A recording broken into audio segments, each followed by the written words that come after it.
Yo, what's up? In today's video, I'm going to be showing you how you can implement LLMs inside of your web application, whether that be the latest GPT-4o model or even the GPT-4 model, or even something like GPT 3.5. Now I know in OpenAI, it states that you need to pay some money to even test the prompts, even though like GPT is a bit cheap, the GPT 3.5 is a bit cheap. I get that, some of you want to test this out just to see how, the API setup would work and all those things. So in today's video, I'm going to be showing you just that. Now, there is something called GoAPI, which offers you an API from multiple AI models like Midjourney, even ChatGPT. It even offers you something from like Sona AI, I believe. I forgot. I think it's like a music AI or something. If you go to uh, their website, GoAPI, www.goapi. Yeah, Sora AI, not Sona. Sora API. So there's a lot of API that GoAPI offers you for free to test out. In this particular video, I'm going to be showing you how you can implement GPT 3.5 inside of your web application. And I'm going to be showing you as well the setup for the back end, as well as some debugging techniques that I hope can help you complete your next application. So let's just get straight into it. So first of all, you want to, of course, sign up for your GoAPI account, and you can use a GitHub account for that. Once you've done that, you can get your API key. Now, I suggest you store this API key really safely in like a text file, or if you have like a WhatsApp, message it to yourself. So whatever you do, just keep that API key safe. Now, once you've got that API key of yours, you can go to the dashboard now. You can access your dashboard, which is the same thing here. Dashboard, let me just close the other one. And in this dashboard, you can go to my API keys. Now, this is your API keys. It'll be like a long string.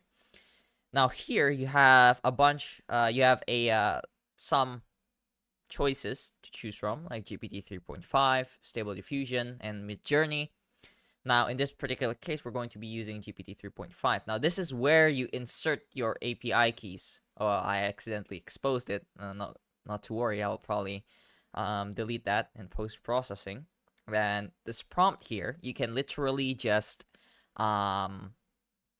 do a test. It doesn't matter. What we need here is the CURL to be able to then import inside of Xano.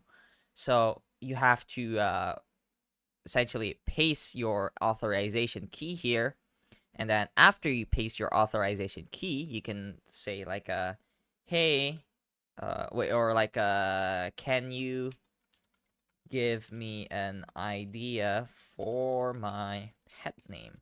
For example, that's the prompt you can give, and then you can press generate. And in this case, it returned the status code of 200. Now you can read more into the documentation that they have already provided for their LLMs. Essentially, here it talks about the parameters that you can mess with. For example, the temperature is essentially how random or how chaotic or specific you want your LLMs to be, and other things as well. And then the different status codes that they will return. So essentially you can read more into this. But for this case, let me close this site. Okay, for this case, this is the response that the GPT 3.5 has given me. Sure. How about whisker for cat or furball for dog? Now you can see it returned a status code of 200, which means that it is successful. Now what we can do here is we can copy this whole CURL here. We can copy this whole thing, And then now we can go to our Xano account, and in this case, I've set up an API group, which I can now add API endpoint. I just named it GoAPI LLMs. Now, when you want to add something in Xano, one best cases you can do is best practices, sorry, you can do is to add endpoints from scratch. So, for instance, in this thing, I can name this GPT. Yeah, already named it for GPT 3.5 generate. And here, you might be wondering, what do I put here? Get, post, or patch, or delete. As you can see here, is it in this documentation? I don't think so. Okay, here, you can see it's post. What post does is essentially a data out request and not data in. So essentially, you're requesting something externally. Now I can, change this from get to post, and then I can create a endpoint from scratch. Perfect. Now, one of the things you do need here, for example, in this dashboard thing, one of the things you do need is a prompt, right? And you want to be able to get this prompt dynamically and not hard code it to your response, essentially. So the prompt will change depending on what the user has set for the prompt. Now, what we can do here is we can set that prompt into an input text, and we can name it like user prompt or something. User prompt. Let's just name that user prompt. And then we can save that. We have this new input text that will essentially be the prompt later on. Now, going back to what I said about this CURL, you can literally just import this whole thing. So you can paste that, copy that, sorry. And then you can add a function stack of external API requests. Now, in this thing, it might be a bit jarring to see, but essentially, you just need to map your arrays, the value of those kind of things. So you want to just press this import CURL, and then the CURL can be the thing that you just copied earlier. So you can paste that in, and then now you can press import. Bada bing, bada boom. You're good. Now, as you can see here, if you see the documentations here, first of all, you need the authorization or your Go API keys, right? That's the first thing that you need. Second thing you need is to set the actual model of the AI that you're using. In this case, we're using GPT 3.5 Turbo. Here, and this is the required one. So the model is a string, which is GPT 3.5 Turbo. That's a string. And then now we have to set the message, which is an array. And then here, the content, as you can see, is the same stuff that I inputted here. Can you give me an idea for my pet name? So this is the content. Now, we want to be able to get this dynamically. So we have to set this, as opposed to just having it hard-coded, we can set this into our input user text prompt. Then we can update this. And then we can, this is your authorization key, which you shouldn't expose to anyone, by the way. I'm just doing this for showcasing purposes. Now I can save this, and okay, that's kind of weird. Okay, now I can publish this. Yeah, wait, actually, no, don't publish it unless you know it works. So you want to do this. So now you want to ask the ChatGPT to give you something. For example, let's ask a question for the AI. For example, if I was, wait, no, let's just okay. Can you give me a name again? I'm not really that overflowing with ideas right now. So can you give me a name for my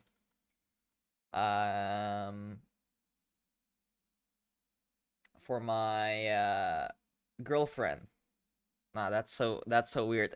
Can you give me an idea? Can you give me an idea, a present idea. Can you give me an idea for a birthday present? Yeah, that's hot. For my girlfriend, let's say. Let's use that. Whatever. Let's run that. It's gonna take quite some time, maybe like in the 10 seconds. Okay, it's not even 10 seconds, 4 seconds. Now you can see here there's a request. Now this is the result, the response. The result is this, the content here. Of course, is there anything specific you'd like to know about her interests, hobbies, or presents that could help tailor the idea? The idea, sorry, the idea. So this is how you can essentially first get that connection between your backend and your actual what do you call the actual API documentation.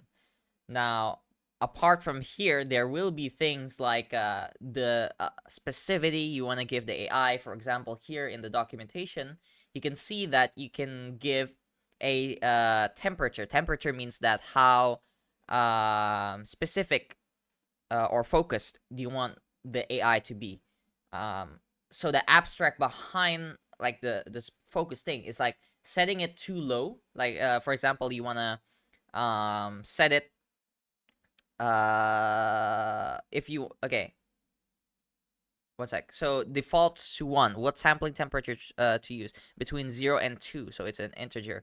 Higher values like 0.8 will make the output more random, while lower values like 0.2 will make it more focused and deterministic. So you might think, why don't I just set it to 0.1, which is the most specific it can be. So essentially how how LLMs work is essentially when you make this LLM much more specific, you're exchanging an order for a chaos. So in this particular case, for example, you want it to be more specific and tailored to document creation, which will be used for my particular web application. You might want a more specific number, right? For, let's say, proposal creation or something, contract creation. But at the same time, you're also creating more chaos in another side of that LLMs. So that's the basic abstract of it. So what you want to do now is you want to focus more on the order on the refined parts of the AI and essentially leave the chaos and somehow try to mitigate users from being able to experience that chaos. So that's the basic abstract of how LLMs work. Now, I would suggest you as a developer to not only follow tutorials just like this one, but to also be able to read documentations and get in the habit of actually reading documentation such as this one, because at some point you won't find any YouTube videos or resources on your certain use case, and in that case you'll have to read or go back to the documentations to read every single values, what are they for, and all those things yourself. So just a friendly reminder to always read documentations whenever it is necessary. But yeah, I will be doing a more detailed a connection for the AI and stuff later on in the future, I hope. But for this video, for this specific video, I'm just going to essentially connect GoAPI as well as Xano. I'm not going to be going into more details about like how you can break out of the loop, prevent fail to fetch responses and all those things. One of my good friend, Yasin, he is a Wiz developer, and I'll be sure to link his channel in the description below. He's a really good friend of mine. He has done tutorials on how to break out of the loop for your AIs and stuff like that. And I hope I can help you guys with experimenting with GPT 3.5 and LLMs in general, and not have an excuse in your mind to like, I don't want to pay, so now I'm not gonna experiment. No, you can literally experiment with something like GoAPI, which is free, as opposed to like GPT, from straight from OpenAI, which is, I believe it's paid, to even test out. So yeah, I hope you can build your own ideas and execute on those ideas into reality, and I hope those ideas will help you get further in life. But yeah, that's it for me. Thank you for watching. I'll see you guys in the next one. Ciao.